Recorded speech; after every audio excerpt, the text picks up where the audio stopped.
21대 조기 대선이 끝났습니다. 이번 대선 민심은 과거와 어떻게 달라졌는지 김주영 기자와 자세히 따져보겠습니다. 김 기자, 이재명 대통령 최종 득표율부터 한번 볼까요? 네, 이재명 대통령은 득표율 49.42%로 당선됐습니다. 과반에 넘기진 못했지만 민주화 이후로 두 번째로 높은 득표율을 기록했고요. 역대 민주당계 대선 후보 중에선 가장 높은 득표율을 기록했습니다. 득표수는 1,728만 표를 넘기면서 역대 대선 최다 득표 기록을 세웠습니다. 지난번 대선이랑 비교해보면 지역별 표심이 많이 달라졌죠? 네, 그렇습니다. 시도별 지도로 놓고 보면 한반도가 동서로 쫙 갈라졌는데요. 지난 대선과 비교해보면 이 대통령은 3년 전 패했던 서울과 충청 지역을 가져오면서 승기를 잡았습니다. 828만 명의 유권자를 가진 수도 서울이 이 대통령에게 힘을 실어줬고요. 민심의 바로미터로 꼽히는 충청권도 이 대통령을 선택하면서 판세가 기울었습니다. 서울 안에서도 표심이 좀 바뀐 것 같던데요. 네, 서울은 지난 20대 대선에서는 한강 인접 지역인 이른바 한강벨트 선거구들이 윤석열 후보의 손을 들어줬었는데요. 이번엔 양상이 완전히 달랐습니다.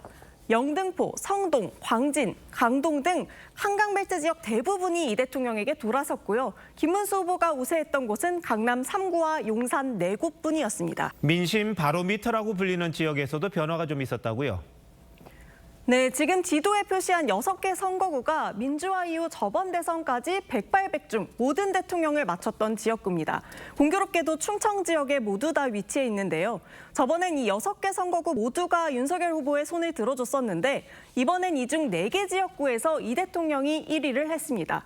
옥천과 금산군만 김 후보에게 남으면서 쪽집게 지역구에서 이탈됐는데요. 박근혜 전 대통령이 대선 직전 이 지역을 찾으면서 표심에 일부 영향을 미쳤다는 분석이 나옵니다. 네, 영남권은 보통 보수의 텃밭이다 이렇게 불리는데 여기도 표심이 좀 바뀐 것 같더라고요. 네, 대구, 경북 개표 결과를 보면 지난 대선에서는 윤석열 후보가 70%대 득표율을 기록했는데 김문수 후보는 60%대로 상대적으로 득표율이 낮아졌습니다. 이 대통령의 득표율이 저번 대선보다 2%포인트 정도 소폭 올랐고 이준석 후보에게 보수표가 갈린 탓으로 보입니다. 부산과 경남에서도 비슷한 상황이 벌어졌는데요. 경남 김해와 거제시에서 이재명 후보가 깜짝 1위를 했고요. 부산에서는 강서구가 돌아서면서 이재명 후보가 민주당 후보로는 처음으로 40%를 넘었습니다. 계엄 내란 탄핵이라고 하는 역사적 사건들을 거치면서 그것에 대한 어떤 심판 선거의 정서들이 상당히 반영된 부분이 있는 거고 대선에서 역대 최대의 지지율을 획득한 것은 맞다. 선거 결과를 보면 그래도 민심이 한쪽으로 확 쏠리지는 않았다 이런 해석도 있던데요. 네, 전문가들은 이번 선거는 계엄과 탄핵에 대한 심판론이 컸지만 동시에 진영 논리로 양극화된 정치 상황을 여실히 보여줬다고 평가했습니다.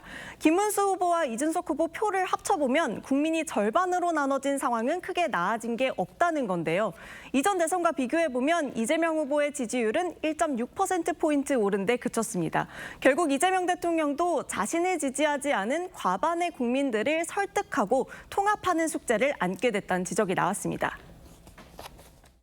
윤석열 대통령 그 과제를 못 풀었어요. 그러니까 이 50%를 어떻게 자기 편으로 더 끌어나가면서 앞으로 남은 임기 5년을 해나갈 것인가가 사실 성공한 대통령으로 가는 지름길이죠. 자신을 지지한 국민과 지지하지 않은 국민이 거의 비슷한 것 같은데 앞으로 5년 동안 대한민국을 어떻게 통합하느냐가 이 대통령의 과제가 아닌가 싶네요. 김 기자, 잘 들었습니다.